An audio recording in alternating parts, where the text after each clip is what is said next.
Richard Medhurst wrote for Al-Mayadeen. So somebody decided they wanted to publish his article, and I really appreciate that.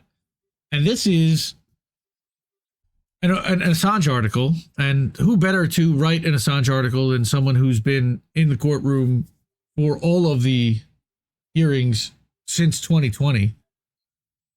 So he publishes some of his photos and some other photos, and a tweet about Cryptome from September of 2020 while he was covering the. I'm sorry. You mean Cryptome? Is that Meltome? Yeah, Marissa Tomei. Speaking of Cryptome, I did a little investigating, a little looking into Cryptome. What happened to them?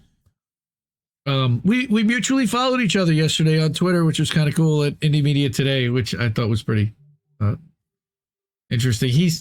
He asks really hard questions that I don't think a lot of people really want to ask, and that's another story for another day. But he's here for an important reason, and we're going to get to it. But Richi wrote an incredible article, and he also did this in about a 14 or 15 minute video, and he can summarize it much better than I can with a lot of passion. But I want to go through this because there's so many important points, and he kind of glazes over them, and he goes at lightning speed, and you got to keep up with Richi, and that's one of the things I love about him. But I want to take a little bit of a deeper dive. And what I love about this article is that this is really for an entry point for somebody who's never heard of the case. Where do you start? And I've been looking for an article kind of like this. I mean, I know there are good videos. Declassified UK, Juan Passarelli did a good one. There's a few good ones. But we haven't seen a more recent Assange edition. Effectively. So that's what this is. So Julian Assange is an Australian journalist in the United Kingdom and the founder of WikiLeaks. He published documents that were given to him by a U.S. soldier called Chelsea Manning, which showed that U.S. war crimes were happening in Iraq, Afghanistan, and much more. The U.S. wants to extradite Assange from the UK to America and put him on trial for publishing these classified documents. They're threatening him with 175 years in prison. The reason this case is so serious is because it essentially makes journalism illegal. He says this in very simple, explain it to me like I'm 5 terms. I love that. The United States claims Assange asked Manning for classified documents and that this is a crime. It is not. The U.S. alleges that Assange having classified documents in his possession and publishing them is a crime. It's not.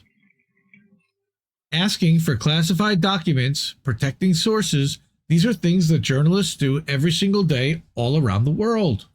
But because these files were so embarrassing to the United States and exposed the brutality of their war crimes, they are threatening Assange with almost 2 centuries in prison, and to do it, they're accusing him of being a spy and a hacker, charging him with 17 counts under the Espionage Act, and with 1 count of conspiracy to commit computer intrusion. And this is the first page of the superseding indictment against him. His video shows all kinds of funky graphics and good stuff. I'm now hearing your headphones in your mic, but that's just probably to me. I don't think that everyone else hears that. The goal of this indictment is to make an example out of Assange, of course, and to make other journalists afraid to publish things that the public has a right to know. For sure.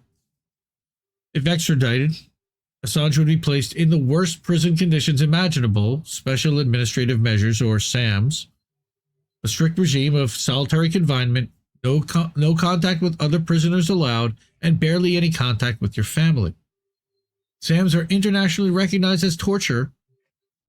Of course, Julian would be sent to the worst prison in America, ADX Florence, a super maximum security facility in Colorado. I also want to add that he would be tried in the intelligence court in Virginia, and I believe he covers this later, but the intelligence court has a 98% conviction rate of those that are accused and that come before it. So it's almost a fait accompli that he would be convicted and sentenced to ADX Florence. On January 4th, 2021, we rejoiced as British judge Vanessa Baritzer blocked Assange's extradition because U.S. prison conditions would be so oppressive in his current state as to drive him to suicide. Nevertheless, despite blocking the extradition on health grounds, she agreed with all the political and trumped-up charges.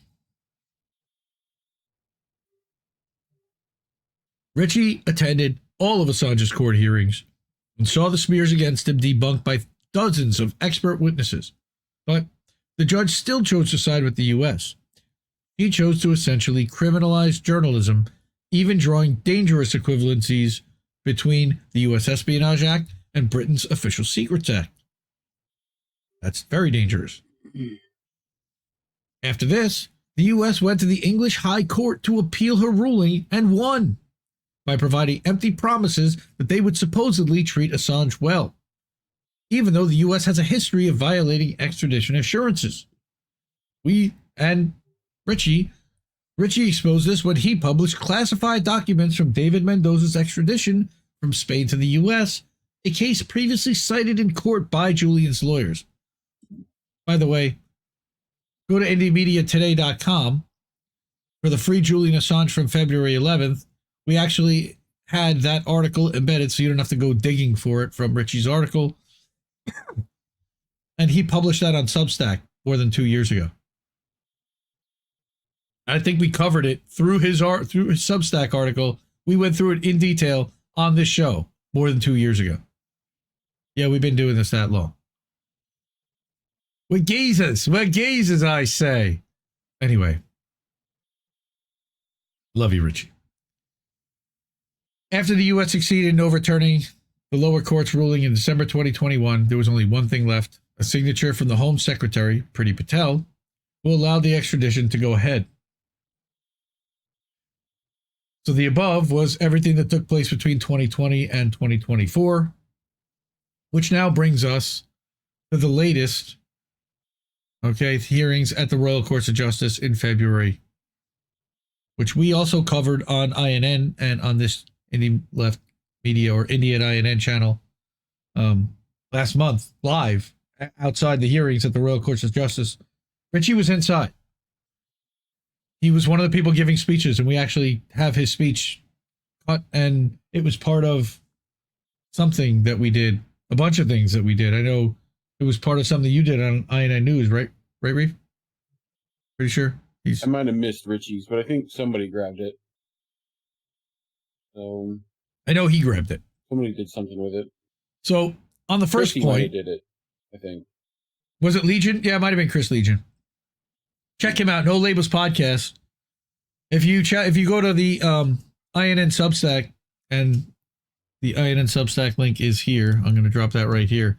Every week I publish an update with all of the live streams and appearances by all the members, including that one, which is a live stream that Chris and Big Bad Crab did together Friday morning. So check that out. But anyway, so point one is that they're going to appeal the ruling of the lower court, and that's what the U.S. is trying to do. Assange's lawyers are arguing that the judge was correct to block the extradition on health grounds, but she was wrong to agree with all the political charges. Why? Because they're saying it very plainly.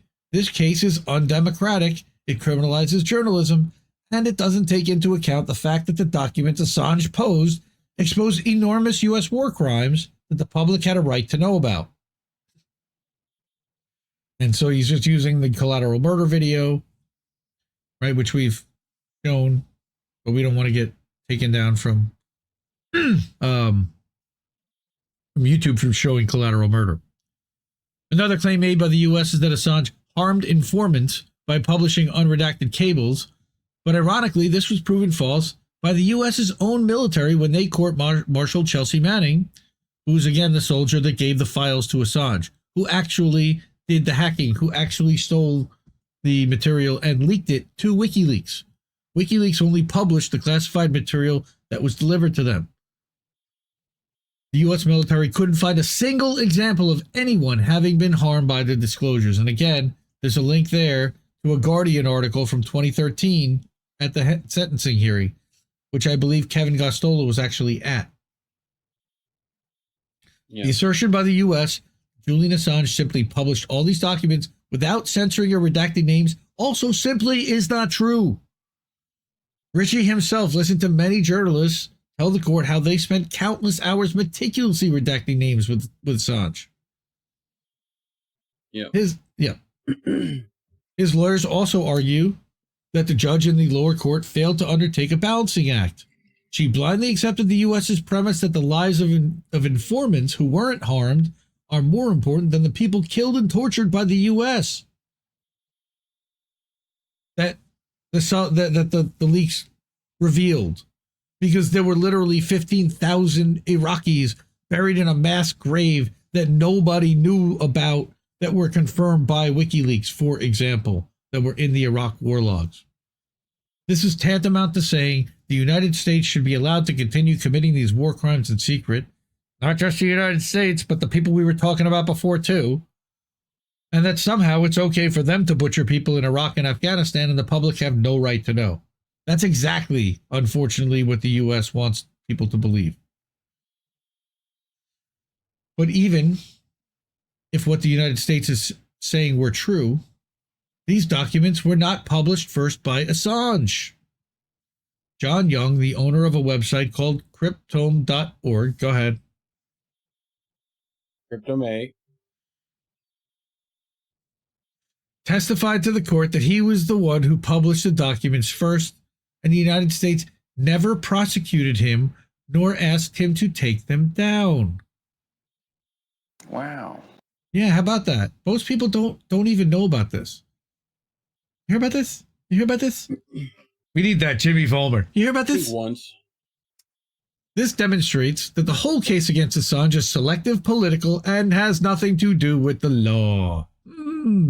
And again, this is a tweet from September 24th, 2020, where this man every single day went into the Old Bailey, listened to the hearing, ran to his hotel room, live streamed, and dumped his thoughts onto a live stream meticulously with his notes. It was, wow. It was outstanding. And you can go back and watch those live streams, and it's still just an incredible piece of journalism, honestly. So that's the John Young telling the Old Bailey that he published the unredacted cables first. The U.S. government never prosecuted him. So that's the screenshot with date and timestamp. Right. It's important to remember that Julian Assange is a journalist and a publisher. He is not a government employee nor a soldier who has signed a government contract or a contract that binds him to government secrecy. He is under no obligation to be quiet. Julian Assange isn't even from the United States. He isn't free from the United States either, and has never lived or worked there. He doesn't owe the United States anything.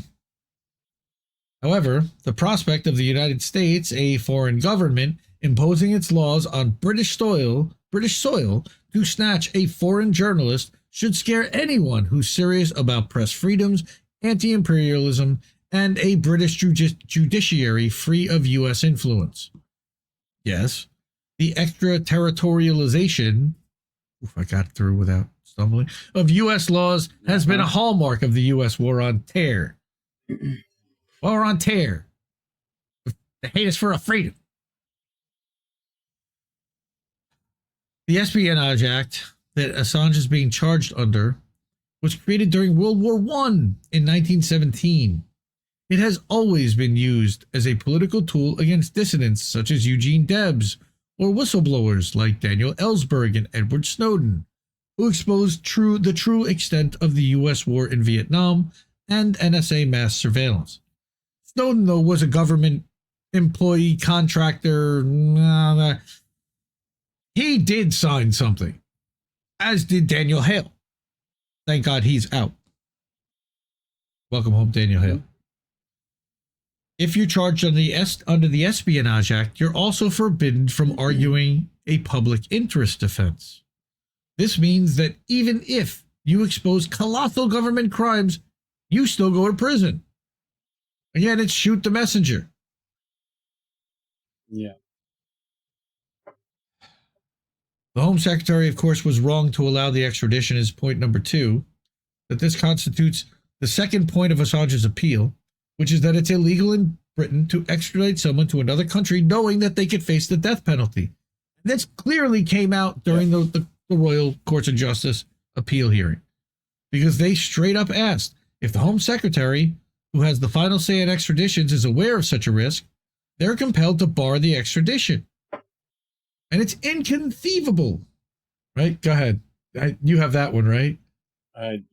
It takes me a second to get that one, but okay. Yeah, somewhere. It is inconceivable that Priti Patel, that one, that Priti Patel, conceivable, right, she's the Home Secretary, it's inconceivable that she was aware of who Julian Assange is and the likelihood that he would be killed in the United States.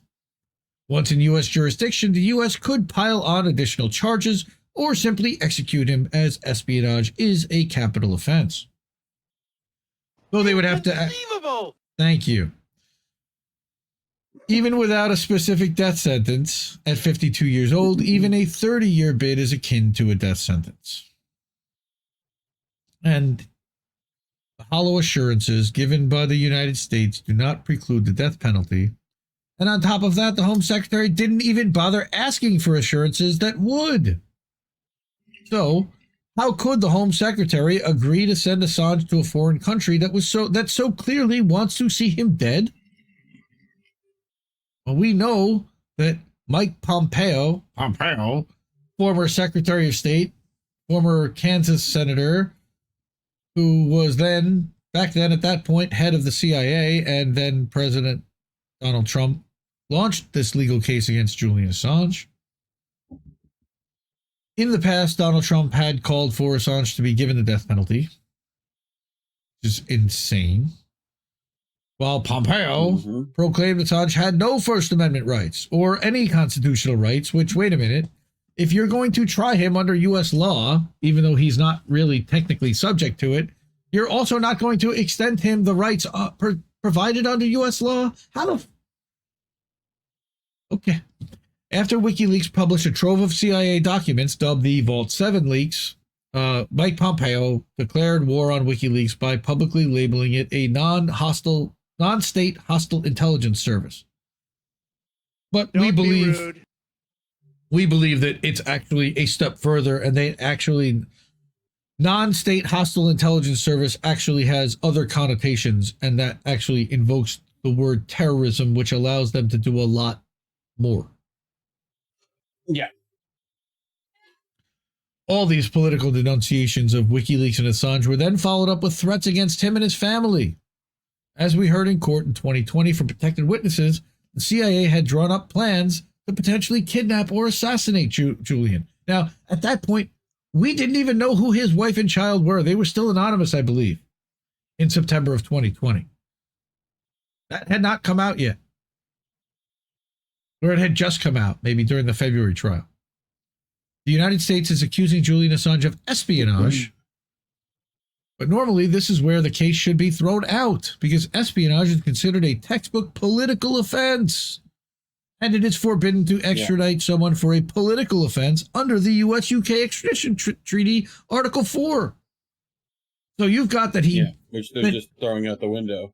They're throwing it all out the window. Yeah.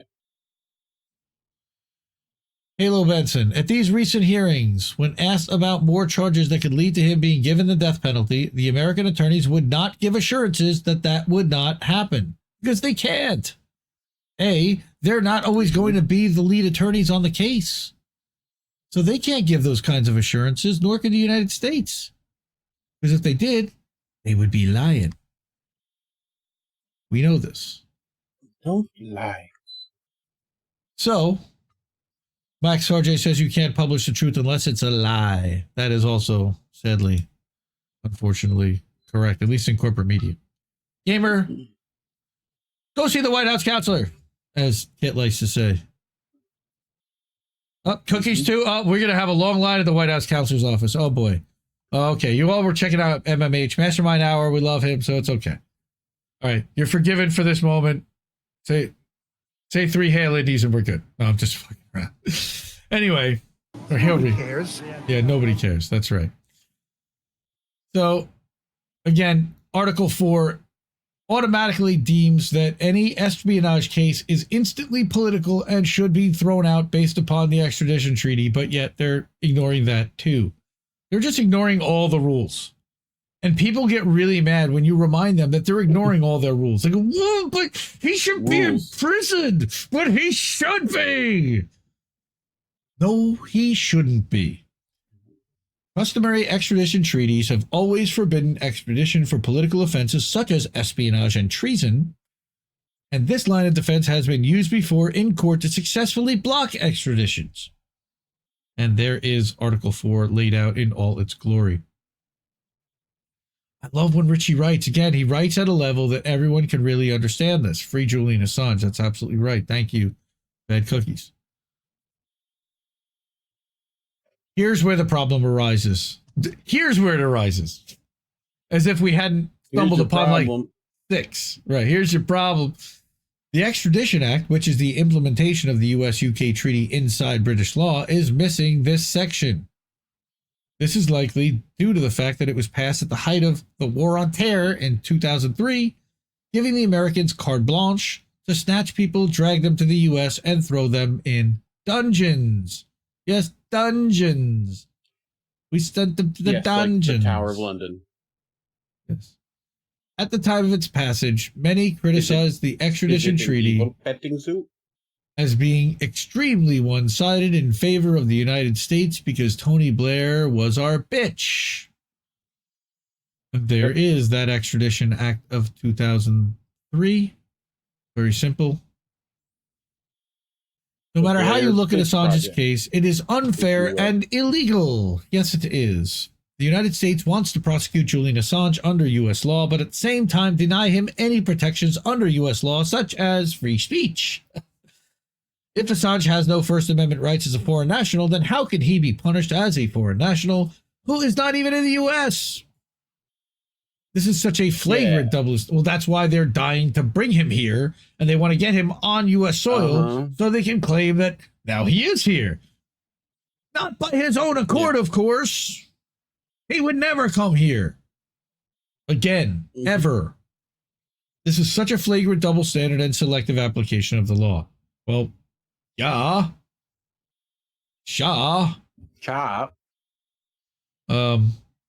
The European Convention on Human Rights is incorporated into British law through the Human Rights Act. Upon examination, it is clear that Julian's rights are being flagrantly violated by Belmarsh Prison themselves. He's obviously been ill-treated. He wasn't even well enough to attend his own appeal hearing via Zoom because they didn't want people to see how sickly he was, and they claimed that he had broken ribs from coughing too hard. Come on. Yeah, what? Come on, man. You violated the law. Here's another one that Article 5 protects one from arbitrary detention. So, how long have they been keeping him? Because this is a political case, it would be a violation of the extradition treaty to send him to America. Therefore, he has no reason to be in prison right now, and therefore is being arbitrarily detained in violation of his Article 5 rights. Held without charge in the UK.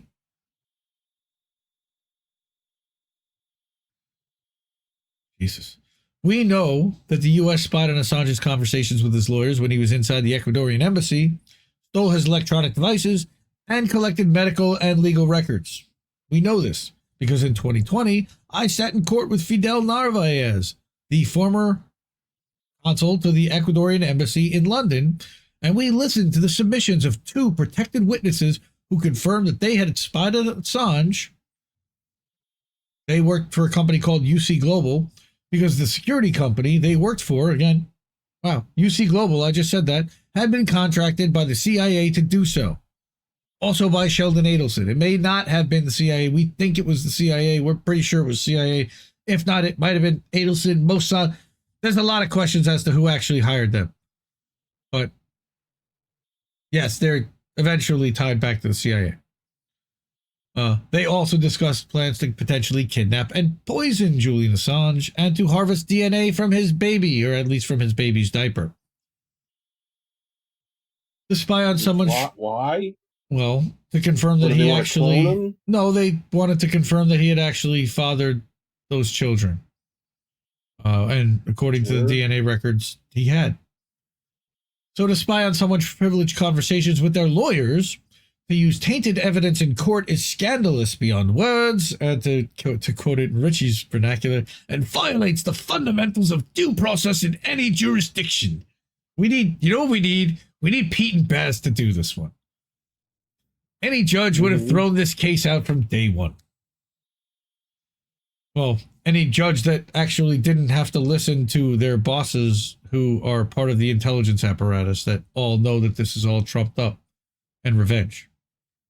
We also know that Assange will not get a fair trial in America because the jury will be selected from a pool of people who work for the CIA, NSA, or have friends working and family who work in the intelligence community. These are the very same people whose crimes Julian Assange exposed.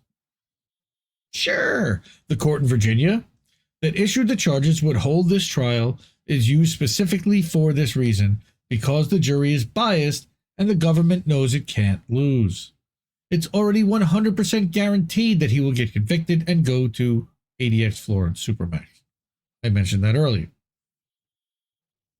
Again, like I said, this is a thorough, comprehensive, hell, explain it to me like I'm 5 kind of story here. Additionally, and anyone would turn around and say, and how are they still holding this guy? Well, because nobody's stopping him.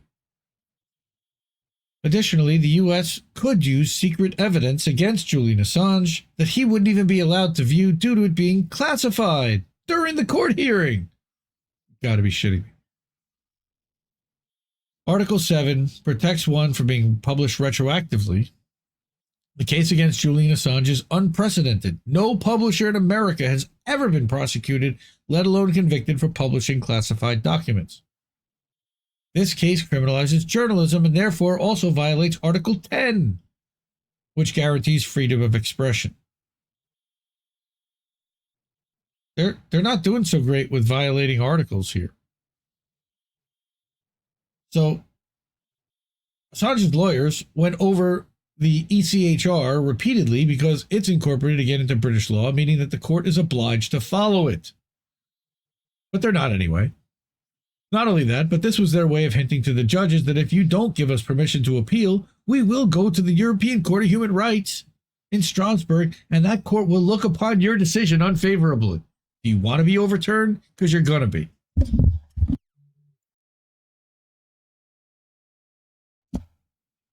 So, Assange's lawyer, Mark Summers, QC Mark Summers, argued very clearly that the Strasbourg court will see that A, these war crimes were real, B, they were happening on the ground at the time, and C, by publishing these documents, Assange altered the United States' behavior.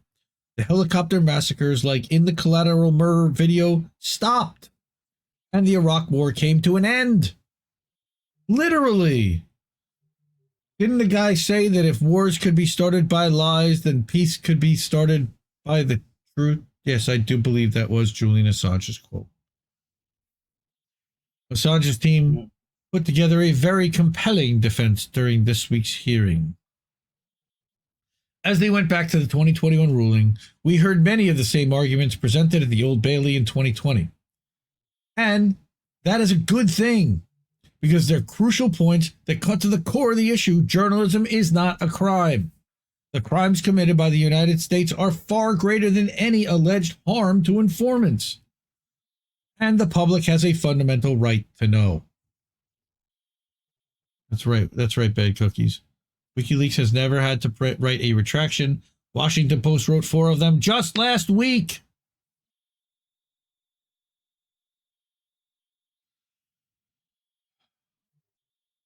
It was refreshing to see the High Court Justices Johnson and Sharp actually express interest in what was being said and asking pertinent questions, as opposed to the previous judges thus far who were either silent, indifferent, or hostile to Assange.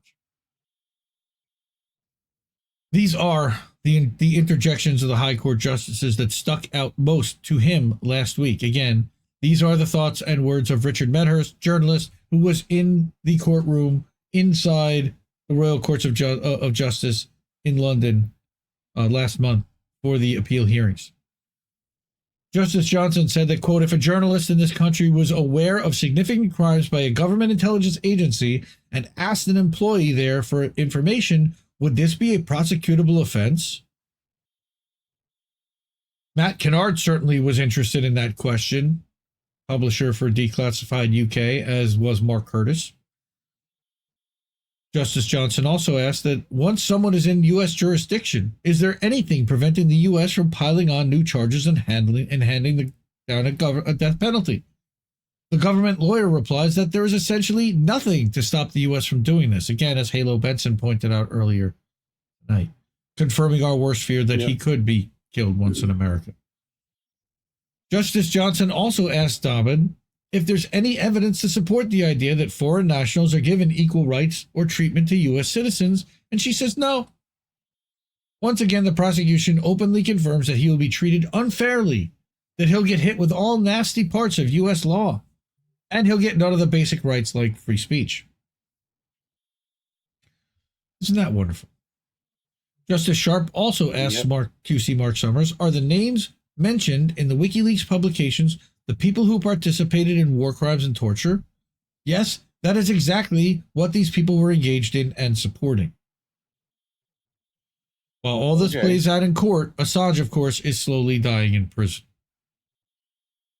Same Judge Baritzer that blocked Assange's extradition because his precarious health condition presided over his bail hearing 2 days later on January 6th, 2021. Anything else happened that day? I don't remember. Yep. Richard also attended that hearing. Yeah, but something else in the United States happened on that day, too. I was live streaming that afternoon. The judge obviously appreciated that his health was bad enough to bar extradition, yet she refused to let him out on bail despite the strong guarantees put forward and the risk that his health would worsen in prison, which it did. Now, remember why he was put in prison in the first place was, again, I believe, for a bail violation. So that is their justification for not issuing bail. A few months later, during a hearing in October 2021, Richard could barely recognize Julian, and that's the last time we saw him. We then learned from his wife Stella that he'd suffered a mini stroke during the hearing. Julian was put in Belmarsh prison on purpose by the security state. Belmarsh is, of course, known as Britain's Guantanamo Bay, the worst prison in England and notorious for housing violent criminals and terrorists. It is no place for journalists convicted of bail infractions or held on remand pending extradition. There's simply no reason for him to be in prison, let alone a Category A maximum security prison locked up 23 hours a day, by the way, with all communications to the outside world removed. It's important to note that before being taken to Belmarsh, Assange was forced to go to the Ecuadorian embassy in London and seek political asylum. He stayed in what is a tiny apartment for 7 years out of fear that the United States would try to grab him and take him to America the moment he set foot outside, and unfortunately, he was right. The motherfuckers are paranoid because the motherfuckers are right.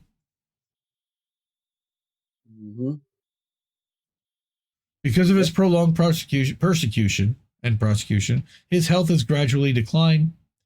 He's in poor physical and mental shape and has been deprived of a normal family life. The times I saw him in court, he looked very unwell. Again, quoting Richard Medhurst, journalist who wrote this article. The United Nations Working Group on Arbitrary Detention ruled that this confinement amounts to arbitrary detention. Go figure. Many UN experts, doctors, lawyers, and NGOs all agree that Assange's human rights have been violated, and the conditions he was put in, both inside the embassy and then in Belmarsh, amount to torture. And the U.S. is fucking thrilled. The aim of the United States is to kill Julian Assange, either in America or slowly in an English prison, making him jump from one court to the next. The process is the punishment. And that, again, is a Sydney Morning Herald article from 2012 where he predicts that this is what they're going to do to him. Why? Because he exposed the brutality of the U.S. wars in Iraq and Afghanistan, as if we didn't know. He exposed their kidnapping, their rendition and torture programs, their abuse of Guantanamo Bay prisoners, and the strong arming of their own allies to protect CIA torturers. Unfortunately, this is how the US and Britain treat journalists. The corporate outlets, corporate-owned and mainstream media, that I hate to say that term, such as the New York Times, The Guardian, Le Monde, and Der Spiegel, who profited immensely from working with media partners with WikiLeaks and publishing Assange's explosive materials, could have launched dozens of campaigns and public appeals by now to secure his freedom, but have done fuck all nothing. This entire case is so damning to the political and media establishment that it's being conducted like a secret trial in a kangaroo court. Because if it came out, the public would never stand for it. Again, Richi has attended all the hearings in this case and has seen how unnecessarily difficult they make it for journalists to get access and for NGOs and politicians to observe the case. The proceedings have been plagued since the start with technical difficulties, making it impossible for people to hear or see anything if they're attending remotely or just next door in an overflow room. By the way, I want to make note. Kathy Vogan sent me a message, and God, what a privilege it is to have Kathy Vogan actually correct the record in your DMs. I love you, Kathy. Thank you. But it was Mohammed El-Mazi that could not, that has a problem with his hand and could not write. I said last week that it was Stefania Marizzi that reported that they didn't give them a place to write, but it was actually it was Mohammed El-Mazi who was reporting for the dissenter. I at least knew it wasn't Stefania. And then they removed his credentials for day 2 completely and blocked him from being able to enter the building, which is fucked up. Yeah, and put in a mainstream asshole instead. Yep. So yeah. Richi says he cannot say how the High Court will rule, but if Assange is not afforded permission to appeal, his lawyers can temporarily block the U.S. from putting him on a plane with a Rule 39 order, then take his case to the European Court of Human Rights. That's assuming they don't just throw him on a plane anyway, in the middle of the night. Yeah. This again, of course, however, can take years to pan out. All the while, Assange's life hangs in the balance as the UK keeps him locked up in a maximum security prison at the behest of the CIA and the U.S. government. Julian is the most famous political... sit out here and wait a long periodically time. Right? Julian Assange is the most famous political prisoner in the world, but time is running out. This case is without question the biggest attack on free speech and journalism. Richard is chronicling these events as a witness to warn current and future generations that if we do nothing, journalism will die. And he is being censored and deplatformed and not deplatformed, but demonetized on YouTube. He's had his PayPal screwed with. He's had his Cash App screwed with. Support him. He's on Rumble, which I believe then dumps his money into PayPal. So I don't know how you do that there. He's on Rockfin. You can support him there. You can get him crypto. He has a GoFundMe as well. Amazingly enough, they haven't screwed with him over there. But he's one of my faves, and he's, Indie Media Award honoree. Again, support independent media, support indie. Thank you. Support INN. We added a couple of names because last week we got a couple of Ko-fis and donations. That actually should say Sean Miller. I mistyped that there. And Sean Miller was already on the list before, but thank you again, Sean, for your generous donation the other night. Colin Care Bear, of course. I noticed Care Bear's given a lot, but he was never on the list. You know what? Screw it. INN personnel, if you donate, you'll get the list too. So thank you, and I love you. I love you, Care Bear. So that's that. Chat. We got everybody. That's not Chat GPT. That's Chat INN. Ooh, let's do that. Chat INN. So, oh, cookies. Don't say that. Don't put them in the same Epstein died in. Ugh. And yes, if he comes here, it's very likely that they will charge him for Vault 7 and likely put death penalty charges on him.